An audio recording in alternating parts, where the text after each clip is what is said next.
Gooseberry Kolobok. Gooseberry Kolobok est une idée originale des éleveurs soviétiques. La baie précoce a non seulement un excellent goût, mais aussi de nombreuses propriétés utiles.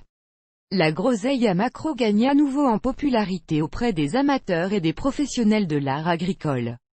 Histoire de la création. La variété de groseille à maquereau Kolobok est devenue largement connue dans les années 90 du siècle dernier.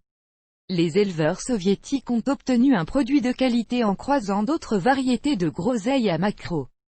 Le bonhomme en pain d'épices est apparu à la suite de la sélection de variétés de groseille à maquereau telles que Smena et Rosie 2.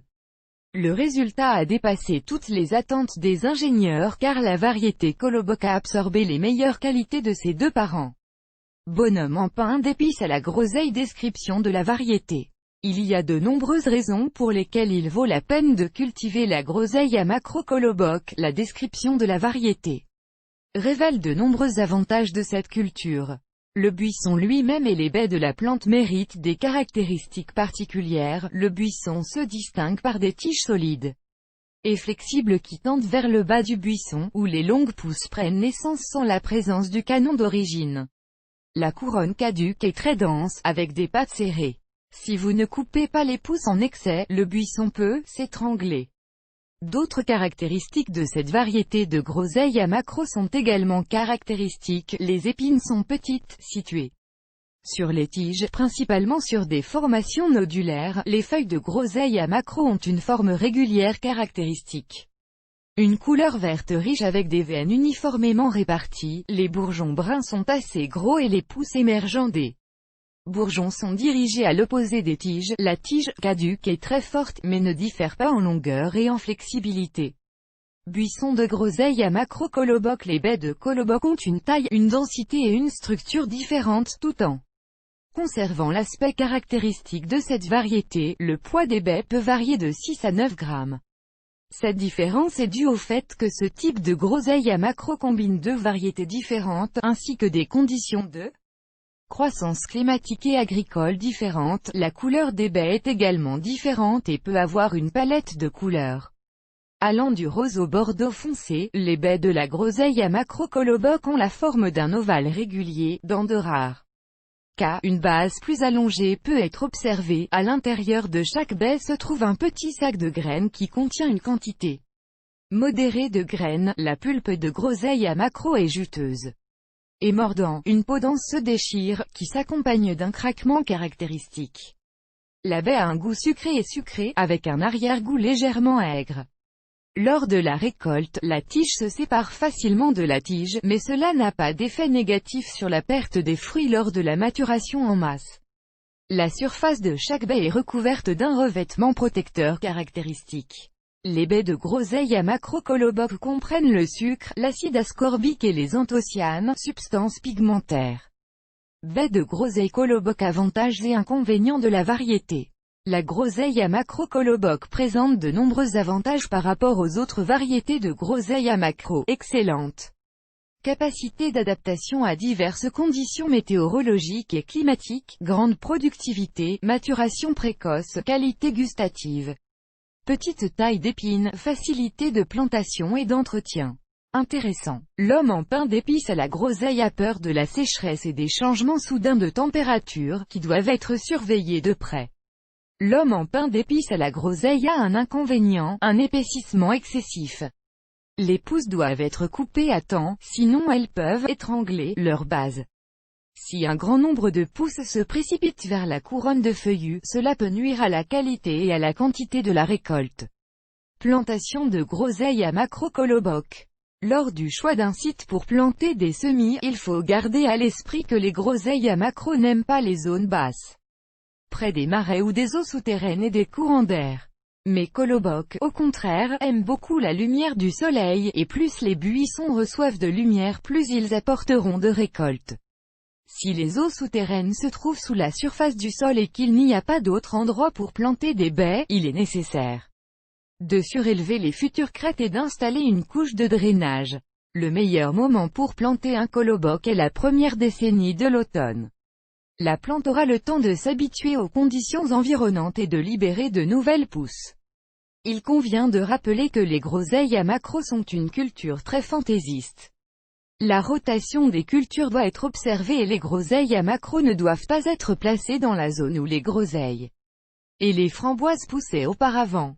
Un tel voisinage peut entraîner l'apparition de maladies et une mauvaise survie de l'arbuste. La plantation de la groseille à macro colobox s'effectue comme suit. Il est nécessaire de faire un trou pour l'emplacement du plant, d'un diamètre et d'une profondeur d'au moins un demi-mètre.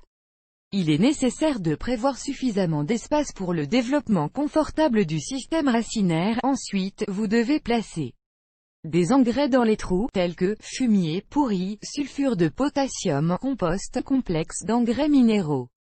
Les engrais placés dans le sol nourriront le groseillier pendant plusieurs années. Il est nécessaire de planter le col du système racinaire du buisson dans le trou préparé d'au moins 7 cm, semis de groseilles à macro. Après la plantation, les plants doivent être recouverts d'une grande quantité de terre, bien tassée et assurez-vous de pailler. Le paillage est nécessaire pour empêcher la croissance des mauvaises herbes et aidera l'humidité à nourrir le système racinaire plus longtemps. Pour le pays de groseilles à macro coloboc, l'assure, les aiguilles et la paille conviennent. Les aiguilles aideront à protéger les arbustes des parasites et des rongeurs. Les nouvelles jeunes tiges plantées pour la première fois sont mieux coupées immédiatement et laissées à 6 à 8 cm au-dessus de la surface du sol. Caractéristiques de soins. Bien que le paillage implique la réduction des mauvaises herbes, un excès de végétation apparaîtra d'une manière ou d'une autre sur une zone plantée de groseilles à macro. Un désherbage régulier est la clé d'un soin complet. Le désherbage du site remplit plusieurs fonctions importantes à la fois, éliminer les plantes parasites et ameublir le sol.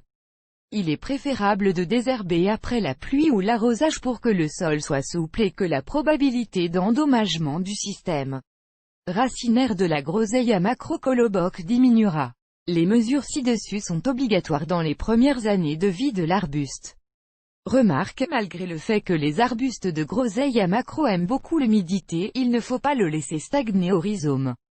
L'engorgement du sol peut provoquer le développement de maladies telles que champignons, oïdium, pourriture des racines, infections.